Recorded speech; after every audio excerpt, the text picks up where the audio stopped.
ದಾವಣಗೆರೆಯಲ್ಲಿ ಏನಾಗ್ತಾ ಇದೆ? ದಾವಣಗೆರೆ ಕಾಂಗ್ರೆಸ್ನಲ್ಲಿ ಬಂಡಾಯದ ಬಿಸಿ ಆಗ್ತಾ ಇದೆ.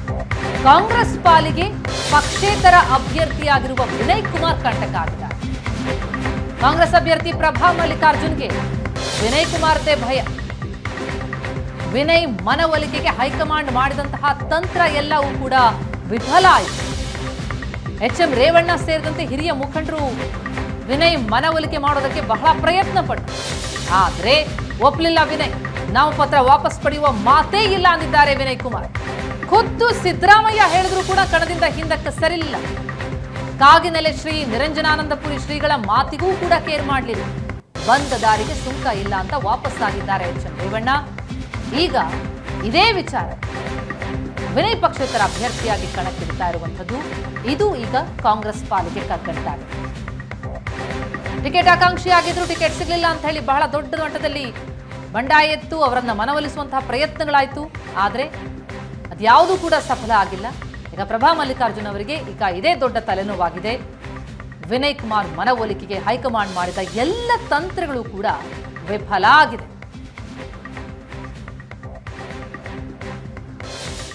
ಒಂದು ಬೆಳಗ್ಗೆ ಪ್ರಯತ್ನ ಮಾಡಿದ್ದೇವೆ, ನಾನು ಅದಕ್ಕಾಗಿಯೇ ಬಂದೆ. ಆದರೆ ಆತನಿಗೆ ಇನ್ನೂ ರಾಜಕೀಯದ ಬಗ್ಗೆ ಅಷ್ಟು ಕಡಿಮೆ ತಿಳುವಳಿಕೆ ಇದೆ ಅಂತ ನನ್ನ ಭಾವನೆ. ಭ್ರಮೆಯಲ್ಲಿದ್ದಾರೆ, ಇರಲಿ, ನಾನೇನು ಜಾಸ್ತಿ ಹೇಳೋಕ್ಕೆ ಹೋಗಲ್ಲ. ಅಲ್ಲ, ಅವರು ಯಾರನ್ನು ನಂಬ್ಕೊಂಡಿದ್ದಾರೆ, ನಂಬ್ಕೊಂಡಿರೋರೆಲ್ಲ ಕೈ ಕೊಟ್ಟ ಮೇಲೆ ಗೊತ್ತಾಗುತ್ತೆ. ನಾನು ನಿಲ್ತೀನಿ ಅಂತಲೇ ಹೇಳ್ತಾರೆ. ಸಿದ್ದರಾಮಯ್ಯನವ್ರು ಮಾತಾಡಿದ್ರು, ಸ್ವಾಮೀಜಿಯವರು ಮಾತಾಡಿದ್ರು. ನನಗೆ ಹೈಕಮಾಂಡಿಂದ ಹೇಳಿ ಇನ್ನೊಂದು ಸಾರಿ ಪ್ರಯತ್ನ, ಅದು ನಮ್ಮ ಕರ್ತವ್ಯ, ಮಾಡಲೇಬೇಕಲ್ಲ ಪಕ್ಷದ. ಆತನಿಗೆ ಬೇರೆ ಇನ್ನೂ ಯಂಗ್ಸ್ಟರ್ ಇದೆಯಪ್ಪ, ಬೇರೆ ಏನಾದರೂ ಮಾಡೋಣ ಅಂತಲೂ ಹೇಳಿದ್ದಾರೆ. ಸಿದ್ದರಾಮಯ್ಯನವರು ಹೇಳಿದ್ದಾರೆ, ನಾನಂತ ಹೇಳೋಕ್ಕೆ ಹೋಗಿಲ್ಲ. ಅವ್ರ ಮಾತಕ್ಕೂ ಬೆಲೆ ಇಲ್ಲ ಅಂದಮೇಲೆ ಇನ್ನು ಈ ಬಗ್ಗೆ ಹೆಚ್ಚಿನ ಡೀಟೇಲ್ಸ್ ಕೊಡ್ತಾರೆ ನಮ್ಮ ಪ್ರತಿನಿಧಿ ವರದರಾಜ್ ನೇರ ಸಂಪರ್ಕದಲ್ಲಿ ಜಾಯ್ನ್ ಆಗಿದ್ದಾರೆ. ವರದರಾಜ್, ಈಗ ಧಾರವಾಡ ಸಹ ಕಾಂಗ್ರೆಸ್ಗೆ ದೊಡ್ಡ ತಲೆನೋವಾಗಿದೆ, ಅದು ಪಕ್ಷೇತರ ಅಭ್ಯರ್ಥಿ ವಿನಯ್ ಕುಮಾರ್ ಅವರಿಂದ. ಹಾಗಾಗಿ ಈಗ ಎಷ್ಟು ಲಾಸ್ ಆಗೋ ಸಾಧ್ಯತೆ ಇದೆ ಕಾಂಗ್ರೆಸ್ಗೆ? ಕಾಂಗ್ರೆಸ್ನಲ್ಲಿ ಯಾವ ರೀತಿಯಾದಂತಹ ತಂತ್ರಗಳನ್ನು ರೂಪಿಸ್ತಾ ಇದ್ದಾರೆ? ಯಾಕಂದ್ರೆ ಎಷ್ಟೇ ಸಮಾಧಾನ ಪಡಿಸಿದ್ರು ಸಹ, ಹೈಕಮಾಂಡ್ನ ನಾಯಕರು ಕೇಳ್ಕೊಂಡ್ರು ಸಹ ಸಮಾಧಾನ ಆಗಿಲ್ಲ ವಿನಯ್ ಕುಮಾರ್. ಸೊ ಏನಾಗ್ತಾ ಇದೆ ಬೆಳವಣಿಗೆ ಧಾರವಾಡದಲ್ಲಿ ಹಾಗಾದ್ರೆ ಅಂತ? ಪ್ರಗತಿ, ಈಗಾಗಲೇ ದಾವಣಗೆರೆ ಲೋಕಸಭಾ ಕ್ಷೇತ್ರದಲ್ಲಿ ವಿನಯ್ ಕುಮಾರ್ ಅವರು ಪಕ್ಷೇತರ ಅಭ್ಯರ್ಥಿಯಾಗಿ ನಾಮಪತ್ರವನ್ನ ಸಲ್ಲಿಸಿದ್ದಾರೆ. ಈಗಾಗಲೇ ಹೈಕಮಾಂಡ್ ನಿಂದ ನಿನ್ನೆ ಒಂದು ಸಂಧಾನ ಪ್ರಯತ್ನ ನಡೀತು. ಅಂದ್ರೆ ಈಗಾಗಲೇ ಸಿದ್ದರಾಮಯ್ಯನವರು ಮತ್ತೆ ಕಾಗಿನೆಲೆ ಶ್ರೀಗಳಾದ ನಿರಂಜನಾನಂದಪುರಿ ಶ್ರೀಗಳು ಸಹ ಮಾತಾಡಿದ್ರು. ಆದ್ರೂ ಸಹ ಅವರು ಕಣದಿಂದ ಹಿಂದೆ ಸರಿದಿರಲಿಲ್ಲ. ನಿನ್ನೆ ಕಡೆ ಪ್ರಯತ್ನವಾಗಿ ಎಚ್.ಎಂ. ರೇವಣ್ಣ ಮತ್ತೆ ಸುಭಾಷ್ ಅವರು, ಇಲ್ಲಿನ ಅಬ್ದುಲ್ ಜಬ್ಬಾರ್ ಅವರು, ಸ್ಥಳೀಯ ಮುಖಂಡರೆಲ್ಲರೂ ಸಹ ಹೋಗಿ ಅವ್ರ ಮನೆಗೆ ಹೋಗಿ ಮಾತನಾಡಿದ್ದಾರೆ. ಅಂದ್ರೆ ನೀವು ನಾಮಪತ್ರವನ್ನ ವಾಪಸ್ ತೆಗೀರಿ, ಕಣದ ಹಿಂದೆ ಸರಿರಿ. ಯಾಕಂದ್ರೆ ಕಾಂಗ್ರೆಸ್ ಒಂದು ಒಳ್ಳೆ ಅವಕಾಶ ಇದೆ. ಯಾಕಂದ್ರೆ ಈ ಕಾಂಗ್ರೆಸ್ ಅಲ್ಲಿ ಈಗ 5 ಮತಗಳನ್ನ ಸೆಳೆಯುವಂತ ಸಾಧ್ಯತೆಗಳು ಜಾಸ್ತಿ ಇರೋದ್ರಿಂದ ಅವರು ಕೂತು ನಿನ್ನೆ ಇಡೀ ದಿನ ಮಾತಾಡಿದ್ದಾರೆ. ಆದರೆ ವಿನಯ್ ಕುಮಾರ್ ಅವರ ಯಾವುದೇ ಬೇಡಿಕೆಗಳಿಗೆ ಒಪ್ಕೊಂಡಿಲ್ಲ. ಅಂದ್ರೆ ನಾನು ಕಣದಿಂದ ಯಾವುದೇ ಕಾರಣಕ್ಕೂ ಹಿಂದೆ ಸರಿಯೋದಿಲ್ಲ, ಯಾಕಂದ್ರೆ ನಾನು ಒಂದು ಪ್ರತ್ಯೇಕವಾದ ಸಮೀಕ್ಷೆ ಮಾಡಿದ್ದೀನಿ, ಆ ಸಮೀಕ್ಷೆ ಹೇಳ್ತಾ ಇದೆ. ಮತ್ತೆ 2 ರಾಜಕೀಯ ಕುಟುಂಬಗಳ ಹೊರತಾಗಿ ನನಗೆ ಮತಗಳು ಬರುತ್ತೆ ಅನ್ನೋ ಕಾರಣಕ್ಕೋಸ್ಕರ ಅವರು ತಮ್ಮ ಅಚಲವಾದ ನಿರ್ಧಾರದಿಂದ ಹಿಂದೆ ಸರಿದಿಲ್ಲ.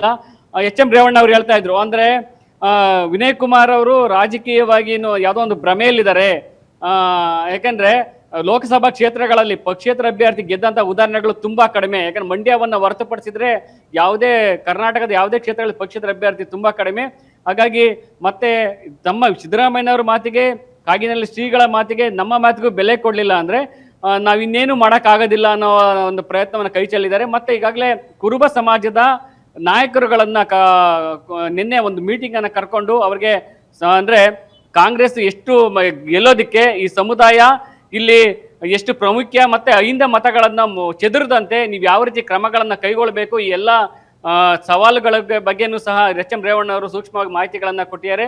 ಹಾಗಾಗಿ ವಿನಯ್ ಕುಮಾರ್ ಎಷ್ಟು ಓಡಾಡ್ತಾರೆ ಕ್ಷೇತ್ರದಲ್ಲಿ, ಸುಮಾರು 8 ವಿಧಾನಸಭಾ ಕ್ಷೇತ್ರಗಳಲ್ಲಿ ಎಷ್ಟು ಓಡಾಡಿ ಎಷ್ಟು ಮತಗಳನ್ನ ಗಳಿಸ್ತಾರೆ ಅನ್ನೋದ್ರ ಮೇಲೆ ಕಾಂಗ್ರೆಸ್ ಗೆಲುವು ಸೋಲು ನಿರ್ಧಾರ ಆಗುತ್ತೆ.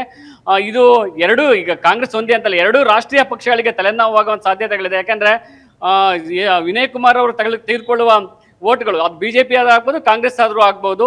ಆದ್ರೆ 5 ಮತಗಳು ಜಾಸ್ತಿ ಕಾಂಗ್ರೆಸ್ ನೆಚ್ಕೊಂಡಿರೋದ್ರಿಂದ ಅವ್ರು 5 ಅಂದ್ರೆ ಕುರುಬ ಸಮುದಾಯಕ್ಕೆ ಸೇರಿರೋದ್ರಿಂದ ಜಾಸ್ತಿ ಮತಗಳನ್ನು ತೆಗೆದುಕೊಂಡಷ್ಟು ಕಾಂಗ್ರೆಸ್ಗೆ ಹೊಡೆತ ಬೀಳುತ್ತೆ. ಹಾಗಾಗಿ ಮಲ್ಲಿಕಾರ್ಜುನ್ ಅವರು ಅಂದ್ರೆ ಈಗಾಗಲೇ ಸಚಿವ ಮಲ್ಲಿಕಾರ್ಜುನ್ ಅವರು ಇನ್ನೊಂದು ಪ್ರಯತ್ನದಲ್ಲಿ ಏನೇನು ಕಾಂಗ್ರೆಸ್ ಮತ್ತೆ ಬಿಜೆಪಿಯಲ್ಲಿ ಯಾವ್ಯಾವ ಲೀಡರ್ಗಳಿದ್ದಾರೆ, ಅಸಮಾಧಾನಿತ ಲೀಡರ್ಗಳೆಲ್ಲ ಸಹ ಮನವೊಲಿಸಿ ಕಾಂಗ್ರೆಸ್ಗೆ ಕರೆತರುವ ಪ್ರಯತ್ನವನ್ನ ಮಾಡೋ ಮುಖಾಂತರ ಏನು ಅವ್ರ ಓಟ್ಗಳು ತಗೊಂತಾರೆ ಅದನ್ನ ಸಮ ಮಾಡೋದಕ್ಕೆ ಇಲ್ಲಿ ಪ್ರಯತ್ನವನ್ನ ನಡೆಸಿದ್ದಾರೆ.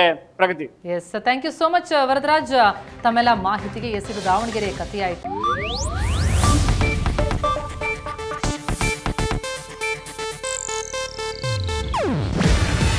ಇದು ಏಷ್ಯಾನೆಟ್ ನ್ಯೂಸ್ ನೆಟ್ವರ್ಕ್ ಪ್ರಸ್ತುತಿ.